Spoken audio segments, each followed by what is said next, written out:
En la República Dominicana ha estado ocurriendo en las últimas décadas. Estamos de vuelta primero en edición nocturna, pero en la República Dominicana ha estado ocurriendo en las últimas décadas un fenómeno que ha estado ocasionando mucho daño a la propiedad privada, a negocios particulares, a programas incluso oficiales del gobierno dominicano, y que tiene que ver con la ocupación ilegal de propiedades, no solamente propiedades agrícolas y ganaderas, sino propiedades en las propias ciudades, lo cual impide que mucha gente se sienta afectada porque hay propietarios y familias enteras que tienen una propiedad desde hace muchos años que no han podido hacer uso de esa propiedad porque está ocupada ilegalmente por personas que reclaman es el derecho de propiedad o de posesión por el simple hecho de ser padres de familia. Muy buenas noches, hoy tenemos la oportunidad de tratar este tema desde una perspectiva muy interesante, desde la perspectiva legal y de la perspectiva de la industria de la construcción.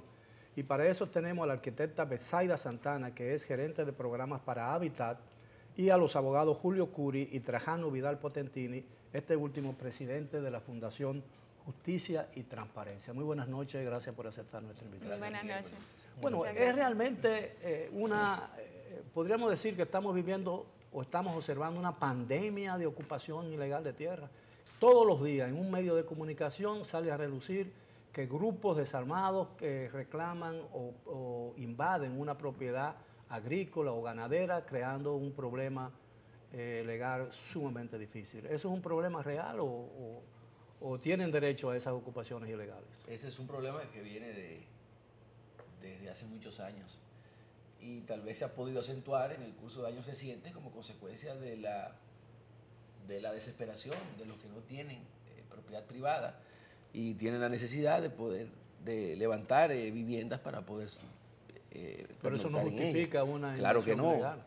Y la preocupación tuya obviamente está de algún modo despejada en la mismísima Constitución de la República, porque pone a cargo del Estado dominicano la obligación de garantizarle a los propietarios el acceso a su propiedad. De manera que el problema se agrava aún más cuando las ocupaciones se hacen en perjuicio de los inmuebles que son públicos o del Estado, que es lo que frecuentemente se da, digamos, en el interior del país.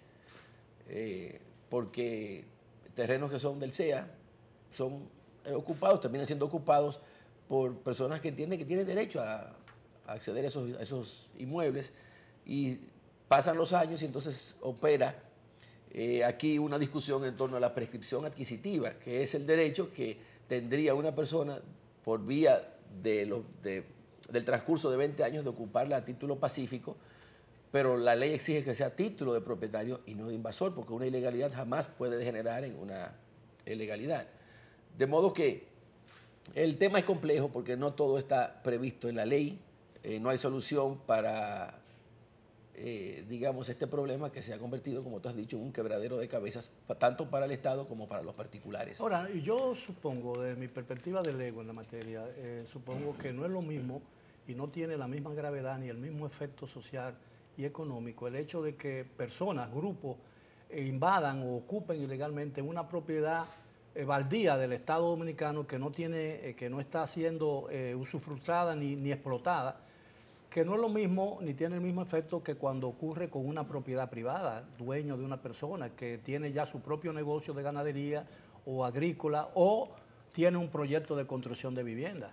Mira, para un tema de esta magnitud, lo primero que yo creo que hay que poner en contexto es la redimensión constitucional que hoy por hoy pues trae el derecho de propiedad ya como un derecho fundamental consagrado en el artículo 51 de nuestra Carta Magna y que trae como sustento el que cumple una función social. Y de ahí entonces una cantidad apreciable de numerales pues te dice el garantizar no solamente el acceso que planteaba Julio Curi de manera literal, el acceso a una propiedad que te corresponde, sino el acceso de los dominicanos también a tener consagrado este derecho que eventualmente pues pudiera ser condicionado a partir de un amparo, o sea, como es un derecho fundamental, tiene esa tutela y eventualmente pudiera algún dominicano que se le ocurra, que no tenga una propiedad, pues hacer el planteamiento y que si se quiere viene asociado al componente del derecho a la vivienda que también opera como un derecho fundamental, pero que en realidad son parte de los denominados derechos económicos, sociales y culturales que tienen también una protección supranacional ya en el contexto internacional a nivel de los derechos humanos. Todo esto pues supone por parte del Estado, y habrá que ver cuál es el desarrollo, el seguimiento que le habrá dado el Tribunal Constitucional a nivel de jurisprudencia a esta temática, porque resulta ampliamente interesante, toda vez que este derecho también tendría un carácter prestacional por parte del Estado. El Estado tiene esa responsabilidad, pero vendría dada en función de la capacidad presupuestaria, de la disponibilidad de terrenos para que el Estado pues, pueda darle a los dominicanos y dominicanas esa vivienda o esa propiedad que debe promover. O sea, más que todo el Estado lo que tiene es la condicionante de hacer lo mejor que esté a su alcance para que eso se concrete en el orden constitucional. No obstante también, y por eso digo que tiene múltiples aristas, este derecho de propiedad es el único que no tiene un componente tan absoluto, porque puede ser interrumpido por el tema de la posibilidad del Estado para el interés social. O sea, es lo que se puede intervenir previa indemnización del mismo, salvo una serie de condicionantes también, como para estado de la emergencia. construcción de un canal, una carretera. Debe previamente ser indemnizado, pero los tribunales están llenos aquí de, en este caso, terrenos que han sido expropiados y nunca se han concretado, desde Balaguer hasta la fecha. Es una práctica violatoria por demás de la Constitución. Evidentemente que el derecho a una vivienda es un derecho legítimo de todo ciudadano. Claro. Pero no es lo mismo el reclamo del derecho a una vivienda sobre la base de vulnerar la propiedad de un tercero. Sí, como bien decían los colegas, lo primero es que es una problemática, como tú dices, que sigue aumentando en los últimos años, tanto por el crecimiento poblacional como la migración del campo a la ciudad, que obviamente se sigue creciendo. Y necesitamos, primero, fortalecer las políticas de derecho al suelo y de derecho a vivienda a nivel de Estado. Es decir, debe haber una planificación territorial que asegure el acceso al suelo y el acceso a la vivienda a esas poblaciones vulnerables que se están acercando al país en búsqueda de mejores opciones de vida. Entonces, eso es lo primero. Lo segundo es que derecho al suelo y derecho a la vivienda están sumamente ligados. Vemos que la problemática no solamente en el país, sino a nivel de toda Latinoamérica. Hace 2 años, Hábitat para la Humanidad lanzó la campaña global que se llama Suelo Seguro. Y entre las 3 principales barreras en el acceso a una vivienda adecuada se encontró la falta de tenencia segura. Es decir, que las poblaciones más vulnerables ahora mismo no tienen la falta acceso. de título de propiedad. Exactamente, la falta de título de propiedad o la falta de que las familias se sientan seguros en la propiedad donde están haciendo su casa, sin riesgo a ser forzosamente desalojados o a poder invertir a medida de sus posibilidades en esa vivienda sin que después sea expropiada. Ahora, hay una realidad, y es que hay un principio jurídico, me corrigen los abogados, que dice justicia tardía es negación de justicia, ¿no? Aquí se dan casos de ocupaciones ilegales de terreno, especialmente en el área ganadera y el área agrícola, que han durado 15 o 20 años. Y los tribunales no toman una decisión, no terminan de dar una sentencia definitiva sobre el caso. Desde luego ese es un tema sistémico que en modo alguno tiene que ver en particular con la temática derecho a la propiedad. Eso pasa en la cotidianidad de los casos. Es normal el que un caso en Suprema Corte de Justicia o en el sistema en su conjunto, el Curi, que tiene verdad una gran experiencia como un litigante a tiempo completo, pues sabe que el promedio de un caso son 10 años, si es buen incidentalista, y sabrá Dios si hasta 15 años. Se muere la gente, ¿no? Se muere la gente esperando. Hay casos ahí que tienen 20 años y más en Suprema Corte de Justicia. Pero sí, es justo y correcto que una invasión, el reclamo de una propiedad frente a una ocupación ilegal dure en un tribunal 10, 15 y 20 años. No, porque estás privando al titular de una o de dos de los atributos que son inherentes al derecho de propiedad, que son el goce y el disfrute. Es decir, cuando una persona está usufructuando una propiedad ajena, tú lo único que tienes sobre esa propiedad es el derecho de disposición, de enajenarlo a cualquier título, gratuito o oneroso, pero el disfrute y el goce es de la persona, del ocupante, del intruso. Pero, ya tú lo has dicho, tú has puesto el dedo sobre la llaga, es que los tribunales son generalmente decidiosos al momento de decidir este tipo de cuestiones. Y se verifica un retardo que, como ya tú lo has dicho también, termina denegando la justicia que se reclama. Eso es un problema sistémico que tendrá el país más tarde o más temprano que afrontar, porque la verdad es que nos hemos quedado con muy pocos tribunales para decidir la cantidad de contestaciones judiciales que se someten diariamente a la... ¿Y cuál podría ser la solución? ¿Una reforma? Crear más tribunales. Pero fíjate tú que solamente en el Distrito Nacional, desde que yo tengo uso de razón, existen 5 salas civiles. Ahora se crearon 3, pero que son para familia. Pero las mismas 5 salas civiles y comerciales que existían en los años 70, cuando la población era 250.000 personas. Son las mismas 5 que tenemos en primera instancia.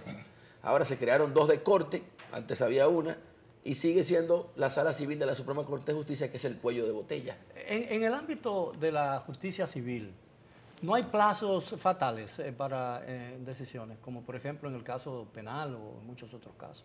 Mira, diferente. ¿No está un tribunal obligado a tomar una decisión en una sentencia en un plazo determinado? Sí, lo que no existe es una sanción aparejada al incumplimiento del plazo que se tiene, que son 90 días para que un juez decida un conflicto que sea sometido a su consideración. Entonces, lo único que establece la ley es el artículo 545 del Código de Procedimiento Civil, es una sanción, lo hace pasible de ser civilmente demandado. Pero hay que observar un proceso un tanto riguroso, difícil, y generalmente eso aquí ha sido letra muerta. Es grande y grave el vacío que acusa la República Dominicana en esa materia, tanto Curi como mi caso particular. Hemos sido abanderados de la creación de una ley de prevaricación judicial donde tipifique, oriente y organice eventualmente cuáles pues pudieran ser el orden punitivo, cuáles pudieran ser las sanciones a los jueces para tratar de agilizar esto y otros tantos temas más, que no es solamente la justicia tardía, sino la prevaricación propiamente dicha. Por ejemplo, el tema de la jurisdicción constitucional, que es un derecho rápido, también se está inobservando en prácticamente todos los niveles, donde un caso pues debería durar si acaso un año. Hay expedientes porque tienen 2, 3 años ahí, y no es tan dramático en la temática constitucional, pero se viene acumulando una gran mora también jurisdiccional de preocupación, aún en la temática constitucional que, reitero, es un tema a tomar en cuenta. Quisiera aprovechar lo que ha dicho Potentini Adames para